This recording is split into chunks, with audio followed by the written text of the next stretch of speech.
Welcome back, everyone, to You Have Permission, the show that aims to take both Christianity and the modern world of science and culture very seriously. My name's Dan Koch. I'm a licensed therapist and a post-evangelical liberal Protestant. Now, this is part 2 of my Trump anxiety series. Part 1, unfortunately for YouTube viewers, is only available as an audio podcast. You can find that anywhere you listen to podcasts under the You Have Permission feed. And if you're listening on a podcast app, then you can go back, scroll back a couple months and find part 1.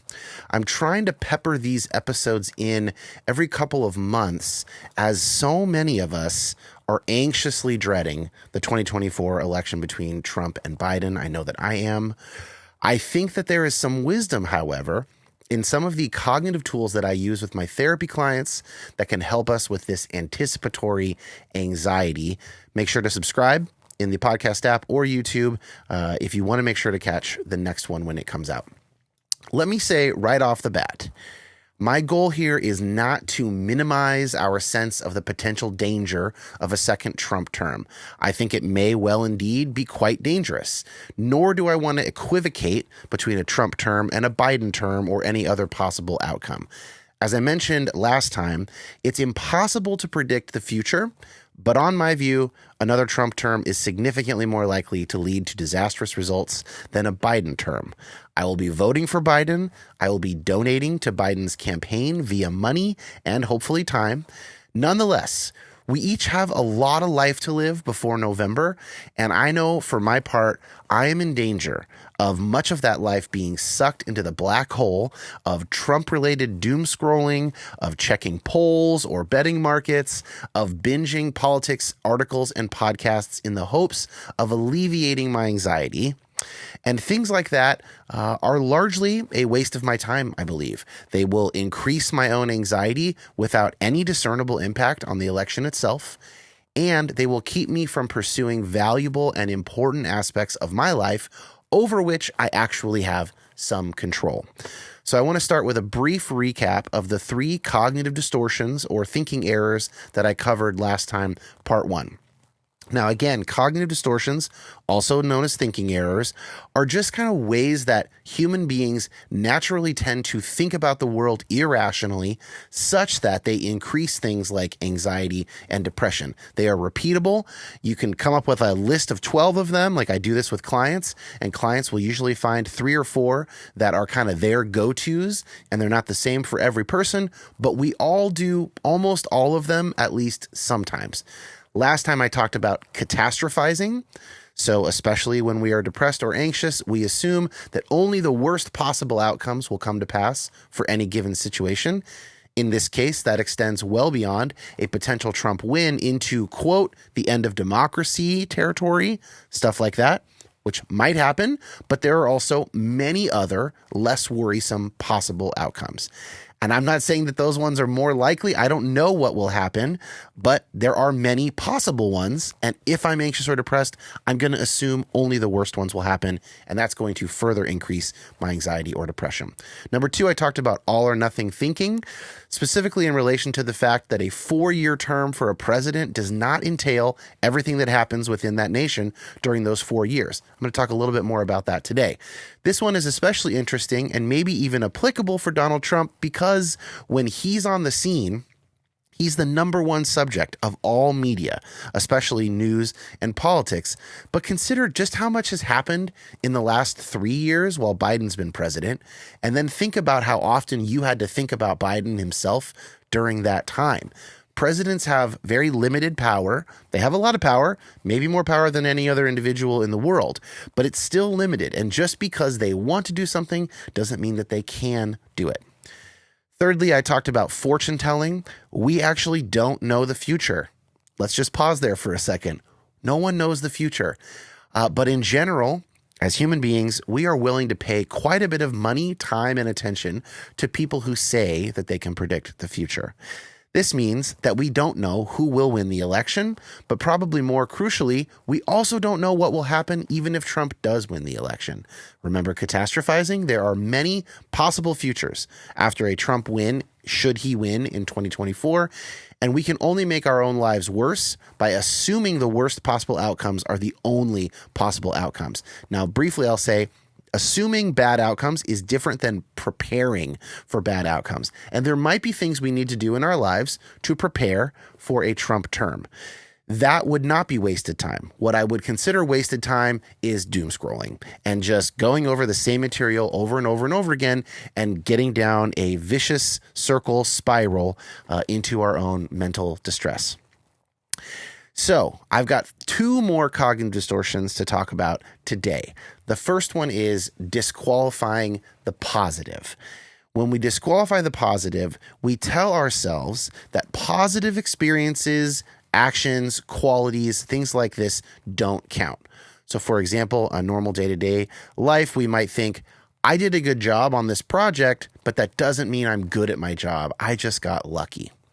In this example, the person is unfazed by a good experience or a good outcome because of a general background assumption or attitude that things are bad overall. For what it's worth, this makes me think of current conversations around a possible TikTok effect that is artificially lowering Americans' opinions of our economy in a way that doesn't match with reality, with the economic data. Now, I'm going to tread into some tricky waters here around disqualifying the positive. Let me start by saying something that might be considered all or nothing thinking, but I don't think it is all or nothing. I cannot personally think of any public figure in my lifetime who I respect less than Donald Trump. I can't personally think of any public figure in my lifetime who I trust less than Donald Trump. Any public figure who seems to me to be less mature than Donald Trump. He may end up, and I would maybe predict that he will end up, among the all-time moral object lessons of human history. That is, of people not to emulate. Of course, I don't know him personally. All I have is his public persona, but the way that he presents publicly, both on purpose and sometimes what appears to be not on purpose, is abhorrent to me. Now, that being said, there is a significant difference between the person Donald Trump and the state of affairs that we refer to as Donald Trump is president. Not everything that happens because or while Trump is president is bad, even if we believe that almost everything inside Donald Trump is bad. Now, I'm a therapist. I'm trained to find the good in people. I don't think everything inside him is bad. I am sure there is a wounded little boy in there. And if he were my client, I would try and find things to like about him to help him change. But he's not. And all he is to me is a public figure. And as a public figure, I don't find much to like. But does this make sense? That's different than all the things that might happen during the state of affairs Donald Trump is president of the United States. First of all, there are almost 3 million employees of the federal government, many of whom continued to do an excellent job through Trump's first term, over which he had limited control. Second, there are all kinds of things that happen in a country and in the rest of the world during any given 4-year stretch that just have nothing to do with who is president. And many of those things have been and will be good.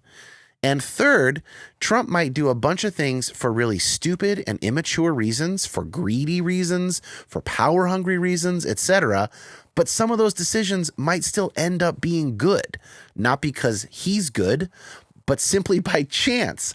Or maybe our interests as individual voters are aligned with some other people's interests, and so stuff gets done that we are actually happy about, even if the guy who is either getting it done or at least, an avatar for half of the country or whatever, the person in power, even if they are a shitbag, that doesn't mean that nothing good happens. So occasionally, my interests for the United States and Trump's interests might even align. For instance, I've got some examples. Some progressives were pretty happy with his renegotiation of NAFTA, especially those who are focused on the labor movement, sort of these old school labor Democrats. Although prison reform advocates will often describe Trump's First Step Act during his term as not going far enough, which I think is true, it did expand rehabilitation, reduce mandatory minimum nonviolent drug sentences, that's a huge one, reduce the federal prison population, etc. These are clearly good developments.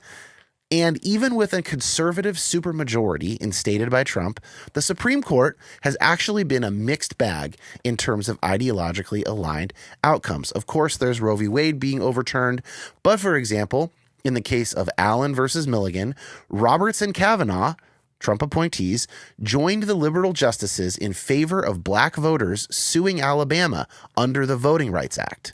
Another case, Holland versus Brackeen, not sure how to pronounce that, saw a 7-2 decision upholding a federal law giving preference to indigenous American families in the adoption of indigenous children. And one more for good measure, because this is a difficult, but I think ultimately healthy activity to look for good things from Trump's first term. Changing the state and local tax exemption led to a 70% drop in this particular tax deduction, which previously 71% of the money saved went to households making over $200,000 a year. This was a tax cut for the rich. This is money back that wealthy families do not in any way need, so this helped to balance the budget and make room for government programs aimed at lower income households. So those are examples of where, for whatever reason, the stuff that Trump did or was okay with other people doing, some of it lined up. Of course, that's, again, not to minimize the possible bad outcomes. What I will say here is that progressive and even centrist media doesn't focus a lot on these kinds of outcomes. And there's a lot of reasons for that. Mainly, their incentive structures are not such that it is worth it for them to do that. Most of their readers, the people who pay their bills, like myself, do not want to hear a bunch of stories about things that Trump did that were actually good. We have a narrative about Trump that he's kind of the worst person ever, and we don't really want that narrative complicated. And as entertainment, which news often is entertainment, we don't like watching shows that are boring or shows that make us angry or shows that don't align with our moral values. And there's a lot of moral gravity around the person of Donald Trump, which, as I said earlier, I totally understand and I share it. But what I'm focused on here is helping manage our anticipatory anxiety, which I know a lot of people are dealing with. So that was the first one. That was disqualifying the positive. I've got one more cognitive distortion for today, and this one is called overgeneralizing. So let me give you an example with a client. So somebody might focus extra on one aspect of their life or one aspect of a particular situation and then generalize that out to the rest of their life or the rest of the situation. So let's say you're anxious or depressed and something bad happens to you. Even something quite bad, like you lose your job, okay? Bad thing happens, you're already anxious or depressed. You are more likely, because of overgeneralization, you are more likely to think that everything in your life will be bad. So yes, you lost your job, but you assume you won't get another job. You might assume that probably your partner will leave you. And come to think of it, your daughter has seemed more distant lately. She must be wanting to cut you out of her life. The heartbreak and the very real pain of losing the job in that area of your life can get generalized over to other parts of your life. But losing your job is no guarantee that a partner will leave, of course. And it would likely have almost nothing to do with a relationship with a son or daughter, right? So we make the generalization, especially if we're already anxious or depressed, but that doesn't mean there's actual evidence for it. So let's apply this to Trump. Let's say that Trump wins. Many aspects of American life, especially American civil or public life, are, in my opinion, likely to get worse. Last time he won, for instance, the refugee system was nearly demolished down to the studs. Confidence in our election integrity plummeted. Conspiracy theories were amplified. Many members of groups that Trump and his supporters saw as outsiders, like immigrants and sexual minorities, experienced both inner turmoil and, in many cases, outward prejudice and harassment. That's not the only stuff that happened during those 4 years. For instance, the COVID vaccine was created at a near miraculous pace, saving potentially millions of American lives, not to mention many more millions globally. 50 million, 100 million, I don't know. It saved so many lives. And Trump, no epidemiologist and a guy who truly seems to understand very little about the subject, However, he did think it was in his best interest to get that vaccine developed in a record time, and I'm genuinely glad that he did. Can I set aside my personal revulsion for Donald Trump and acknowledge that millions of people's lives were saved by this vaccine? And he largely, as far as I can tell, tried to speed it along because he thought it was in his best interest. There's another way of thinking about the overgeneralization trope or trap. Beyond Trump, other good things happened during those 4 years. The Me Too movement addressed deeply dark and misogynistic norms in many industries. In 2019, astronomers got the first ever image of a black hole. That happened during Trump's term. I also think about my own life, and I would encourage you to do the same. From 2017 to early 2021, I started You Have Permission. We had our first child. I got about half of a doctorate in psychology in the bag. Other good things are going to happen in my life and your life between 2025 and 2028, even if Donald Trump wins. Now, I want to be clear here, and this is something that I say to clients all the time when we work on this stuff. I'm not being Pollyanna-ish. I am not saying everything's going to be fine. Things can get quite dark. They may get much darker than they did last time. Also, they could not get all that dark. The point is that we don't actually know. And yet, as humans with human brains, we go about our days as if we do know. And especially when we're feeling anxious or depressed already, those assumptions will tend toward the darker possibilities only, and we will ignore the brighter possibilities. And even though therapists, we try not to give advice, podcasters might be exempt from these constraints. So I'm going to give myself some advice at the end here, and I'm going to record it for the rest of you in case it's helpful for you. Here's my advice to myself. Dan, limit your Trump intake and focus on stuff that both matters to your actual life, day in and day out, and stuff that you have some actual control over.